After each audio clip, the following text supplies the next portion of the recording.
গাড়ি আসে নাকি? কখন কাচ্ছেন দেরি করতেছি। এ সজীব, কিরে বন্ধু, কেমন আছিস?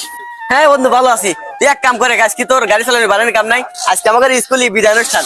স্কুলে আজকে অনেক মজা আছে, খাওয়া দাওয়া আছে। যা তাড়াতাড়ি যা, প্যান্ট শার্ট পরে আয়, যা। বিদায় অনুষ্ঠান? আরে বন্ধু বিদায় অনুষ্ঠান, যা দেরি করিস নে, তাড়াতাড়ি যা।